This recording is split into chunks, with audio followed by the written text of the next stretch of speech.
the best beer in the town, Bass's. I love Bass's beer. Man, I can drink beer, definitely. I can drink with the next, me. But I like Bass's beer. I love it. There you are, gentlemen. Splendid, thank you. Now be careful because there's a baby in every bottle, but in this, you'll get twins. Drunk bottled beer instead of draft. I shouldn't drink half as much because it blows up. I'm so nice, and I smokes, and I drinks my beer. Yes, that's my wife, sir. Likes beer as well as me. No. She's the happiest woman in life, sir, as happy as woman can be. But when every Saturday night returns, like me, she drinks her beer. For I likes a drop of good beer, I does. I's fond of a drop of good beer, I is. Sit down to their heart. But I will stick to my beer, but I will stick to my beer. Traditional draft beers have been brewed in Burton since the 13th century. Burton is famous because of its water. The River Trent had a ford in Burton, and so people travelling around the country would pass through Burton-on-Trent, and gradually it became known as a place where the beers were absolutely outstanding.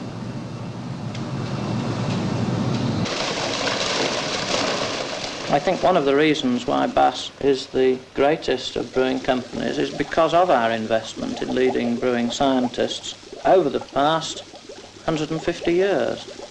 Technological advance has been quite astounding over the past 20 years, and so much of their knowledge has been widened. But in fact, they were no fools, and there's a lot of research now being carried out in the light of postulations of these people.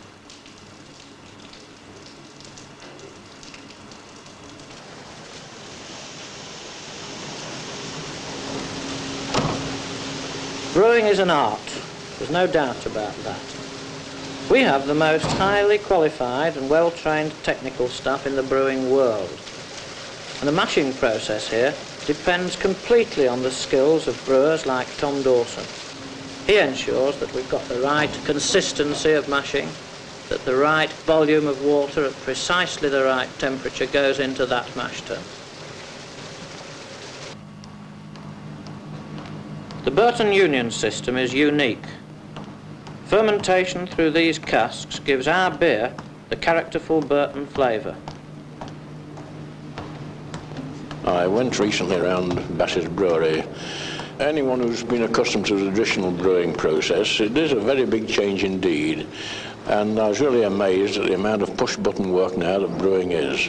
Today you're in a control room and all you see is a number of lights flashing.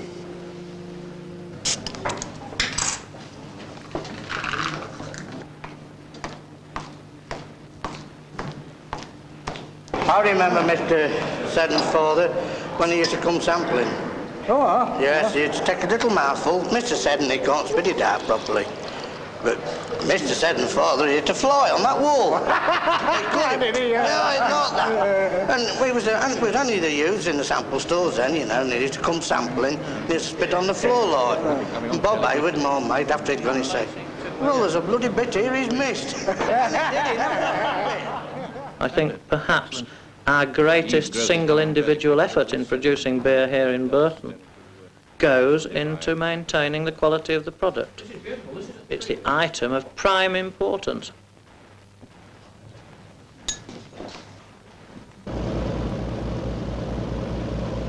As you know, a great deal of research went into the selection of a site for our new brewery before Runcorn was eventually chosen. Until a short while ago, Bass Charrington was for me just foreign beer. But in 1967, when they took over the agency for Salignac, a cognac my family has been producing for 200 years, I began to discover that Bass Charrington was an enormous organization whose interest extended far beyond the traditional beer, which to a Frenchman like myself is synonymous with Britain. Being a relatively new member of the family, I was invited to make a tour of the group, and after visiting Burton, the most traditional of brewing towns, we flew to Scotland, passing over Runcorn, the site chosen for what will be the most modern beer-producing plant in Europe. Right from the start of the trip, I learned, rather to my surprise, that there is an expertise and dedication among these British brewers that I had always supposed was confined to the vineyards of France. A discovery that was confirmed when we arrived in Glasgow and I was shown round one of the group's most important plants, specially built to produce a beer which, until recently, was considered strictly continental.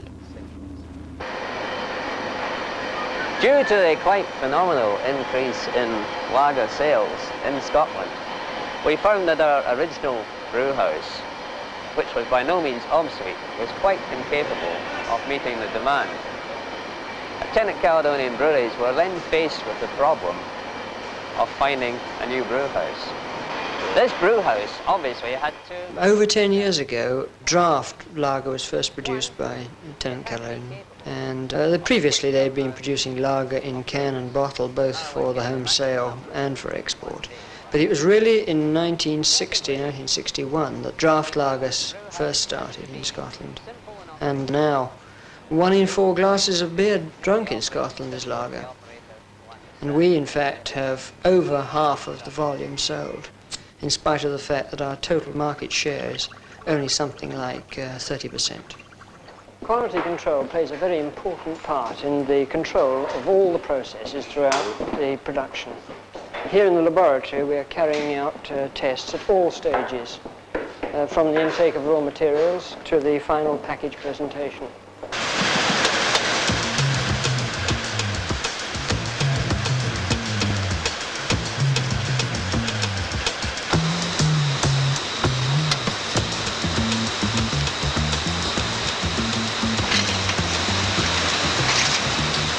When lager first appeared in quantity in this country in the early 60s, it was regarded as a luxury drink, an expensive drink.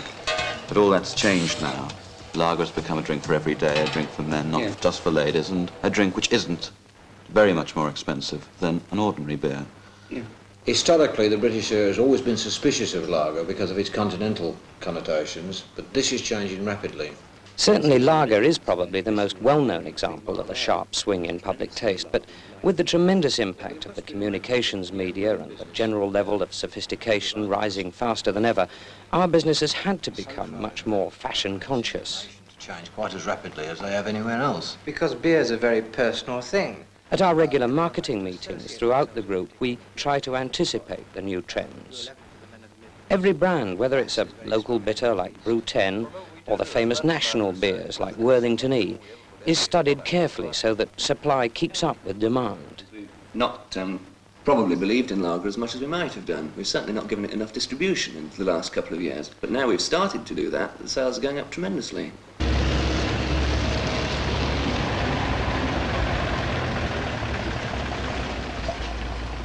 Distribution is the vital link between the brewery and the customer.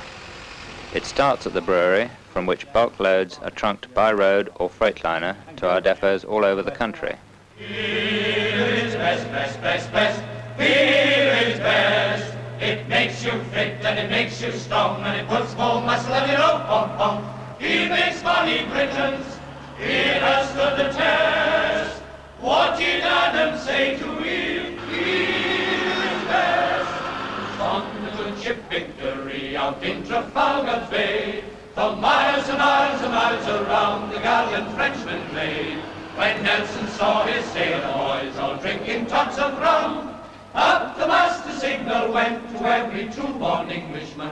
Beer is best, best, best, best. Beer is best. It makes you fit and it makes you strong and it puts more muscle in your old pom-pom. Beer makes money, Britons. Beer has stood the test. What did Adam say to Eve? Beer is best. Well, of course, in those days I had these heavy brewery horses to deal with. They're fairly hefty men. It was no light task. The horses were turned loose in the meadows at night. They had to be caught in the morning and brought back to the brewery. and harnessed and went on there. And the low slung brewery floats carried a lot of beer about the town. There was a complaint, of course, that so much congestion was caused in the town by the brewery floaters that they welcomed the idea of putting level crossings in so that the trains could go across the streets and avoid this rush of traffic. Driver, thank you. Time.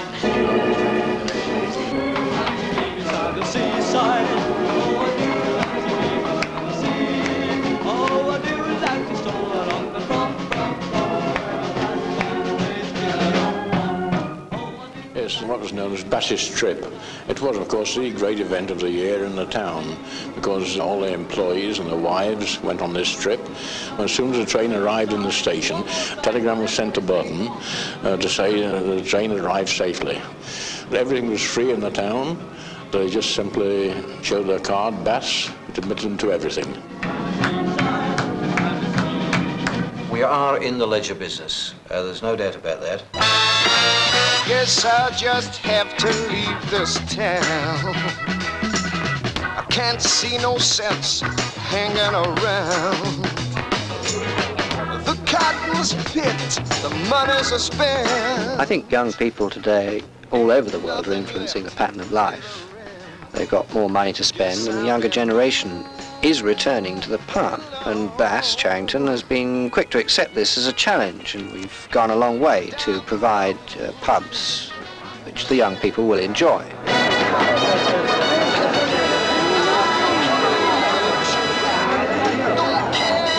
A lot of people we know come down here, you know, and the atmosphere seems to be different than everywhere else. Some pubs you go into, you know, you get a lot of the older people and it's all, you know, it's really quiet and, you know, you can't enjoy yourself. Whereas if you come down here, it's all young people, so, you know, have a great time because mixing with people your own age.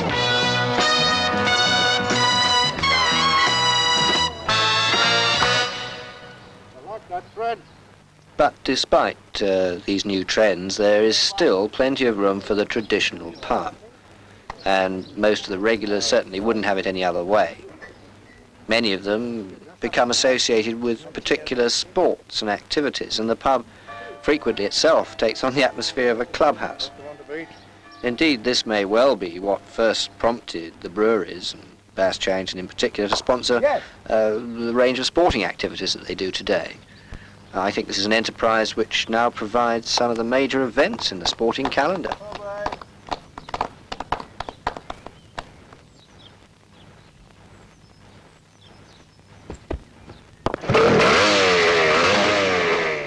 Sport is important. It's all a question of cost effectiveness, and where a sponsorship is providing good publicity, good trade, a good follow through, then it is a very worthwhile form of marketing activity. Sponsorships are best conducted on a local basis, controlled by regional companies, taking advantage of local events.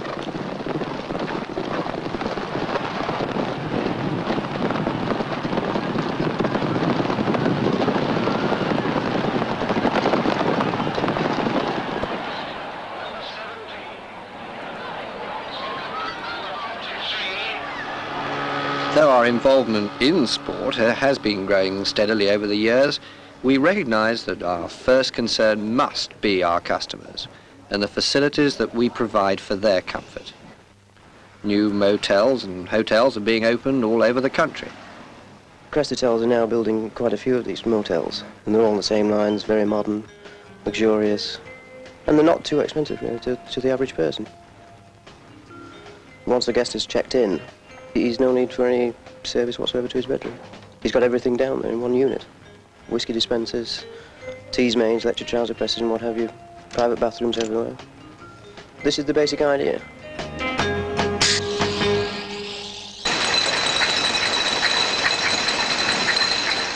Canada Dry is part of the Bass Charrington group, and this obviously has been a very big advantage to us in getting the brand well known.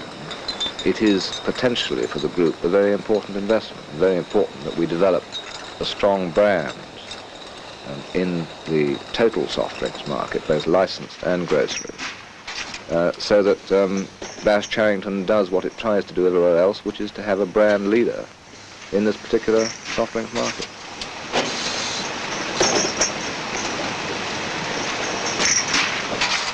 I think you know, Guillaume, that Bass Charrington Vintners is the wine and spirit management company of the group. We've got a lot of different companies: Edward Young, Evans Marshall, Galleon Wine Company, and there's Hedges and Butler here, the whole host of royal appointments. In the cellars of the Vintners Company, of course, I was on more familiar ground. But I never dreamt that such a large company existed within the group, concerned solely with the selection of wines and spirits. Here again, I was impressed by the knowledge and experience shown by these foreign experts in their appreciation of fine wines. And just the same care goes into the selection of their cheaper wines as they lavish on the famous vintage brands. Monsieur Guillaume Dujarnac here, Mr. Stanley Williams, who's managing director of Bass Charrington Vintners, and Mr. John Sims, who's the purchasing director. Thank you very much. Although you see lots of fine wines around here, this company has had the Bacardi agency, for example, for I think 50 years this year, Roger?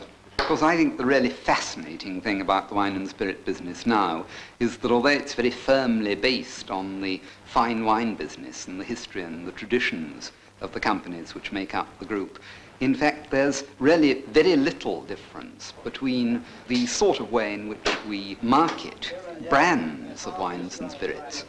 Our policy, certainly with the Hirondelle, one of our most successful brands of cheap wine, has been to infiltrate it and to sell very much on the story of the quality of the wine, rather than doing, again, these consumer packaged goods tricks. There's no doubt Hirondelle is a quite unique wine in the respect that it's a wine you can drink 1 glass, 2 glasses, 3 glasses, and I think you enjoy the other glasses far more than you do the first. That's the extraordinary thing. We'll sell you a case at a very reasonable price upstairs. And if anyone says that the marketing of wines and spirits is behind, I can only point to the research techniques that this company, in fact, have pioneered over the last few years. Well, I think so. And to demonstrate that is the acquisition of Chateau Lescombe, which is only about 30 miles away from you, Guillaume. And I think this is already the best-selling Chateau wine in USA. The disadvantage we have there is that the outturn is determined by the quality of the product, and of course we can't keep producing more and more Chateau Lescombe. It's not necessarily a bad thing because it's a worthy addition to our portfolio. In fact, we're constantly looking at the portfolio of brands and agencies we have because even we're not satisfied yet that we're properly represented by the top brands and top agencies right across the board. So this is a constant appraisal process.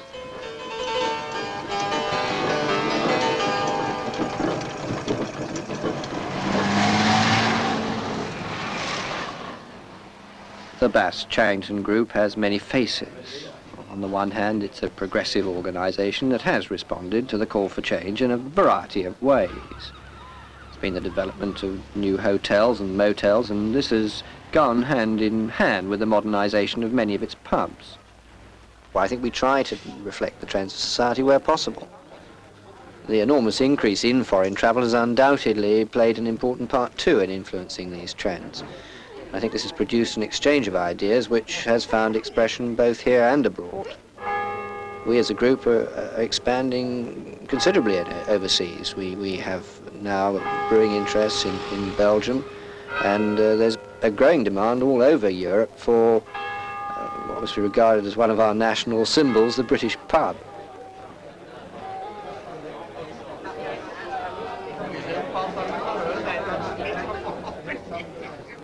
But for all this diversification of our interests, the change and progress of the international company, it's still the pub which forms the background of our business. The business of serving our customers and giving them what they want.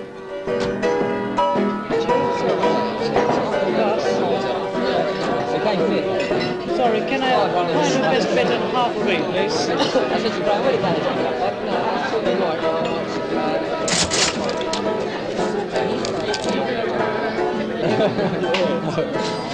I'm Kelly,